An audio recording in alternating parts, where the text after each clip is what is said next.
So today I'll be giving you a few tips on how to use ChatGPT like a pro. So to begin, one of the first things you want to do is make sure that your memory mode is enabled. So you'll go down here and go to Settings, and you'll want to go to Personalization and verify that memory mode is in fact on. So you can go ahead and toggle that on, so it'll reference saved memories, reference chat history, and you can also manage memories if you want to delete past ones if you already had it on. However, we're just going to toggle it on, and this way ChatGPT will remember everything that we tell it and refer to past chats, and especially if we tell it to remember something. So that's one of the first things you should do if you want to use ChatGPT like a pro. Now, another thing you can do is when asking ChatGPT to do something for you, basically give it more clarity in your questions. So in order to do that, what you'd have to do is basically give it a prompt to actually do. So in this case, please give me video ideas for my channel. But you'll also say, but before you do, please ask any follow-up questions for clarity. Now this way it'll actually ask you questions before doing the prompt that you asked it to, and it'll do it better by asking you the follow-up questions that it needs to know before doing what you asked it to do.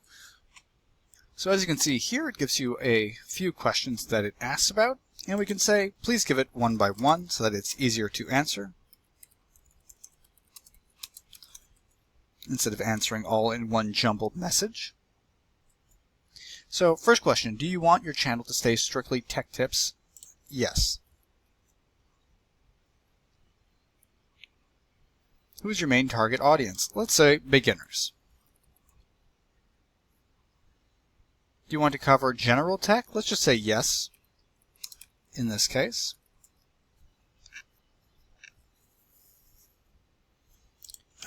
Medium length. And basically you just continue through with all the questions that it asked. That way it can give you better responses to the initial prompt that we asked it. So then just like that, after following all the questions, you will be given a video idea just like we asked it to do. And you can ask it, for instance, to give us top 10. And by utilizing the clarifying question prompt that we utilized, you'll be able to have ChatGPT work a lot better for you when you're trying to come up with new content ideas. And as you can see here, it gave us a nice top 10 videos that we can create, and it helps with our brainstorming. Another tip I can give you to help you use ChatGPT like a pro is to always give it parameters. So in order to do that, what you'd have to do is basically ask it a question, but in asking it a question, make sure that you set specific limits so that it knows what you're asking for and won't overdo it. So for instance, what is the most common mental health disorders in Canada? Please provide sources. That's a parameter. And another parameter would be no jargon, or let's say no overly medical jargon, and keep it less than 500 words per response. So by doing this, we're keeping it very finite, and we're not going to have it, ramble on about nonsense. We want to get to the point in a very short response and make sure that it has sources to prove that it actually is correct information. So let's go ahead and see what it does. And just like that, it gives us the answers from 2022 data. We can ask it to give us more contemporary data if we want to, but we'll leave it like this for now just to give you an example of how you would be using parameters while using ChatGPT. It's incredibly important when you're creating your prompts to set these parameters to avoid just nonsense jargon or like speech or whatever that goes on forever talking about nonsense. You just want to get to the point, set your parameters, and then ChatGPT will work great for you. Another pro tip for using ChatGPT in 2025 would be to use their custom GPTs. By utilizing these, you're working with things that have already been pre-programmed for specific use cases, and that way you'll be, operating in a field that fits what exactly you're looking for. So for instance, if I was to write a paper, it might be best to use Scholar GPT or Write For Me, which are featured top curated picks from this week, for instance.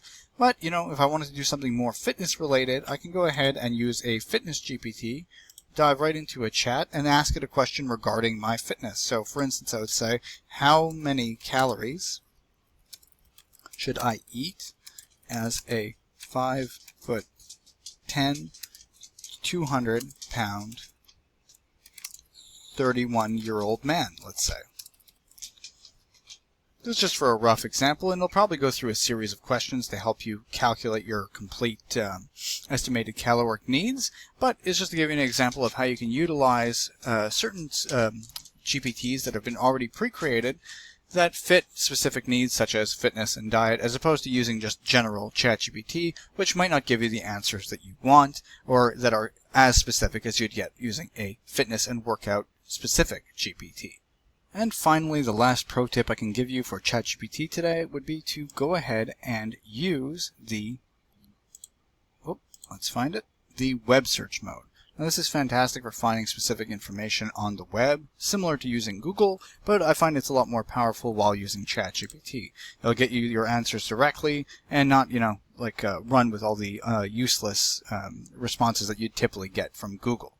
So, for example, we'll ask it, what are the current APA writing format guidelines in 2025, and please provide sources. So we can go ahead and ask it this. Now it'll conduct a web search and find the source for the core APA guidelines that we're requesting as of 2025 to make sure that we're up to date in the case that we're writing a paper in this format.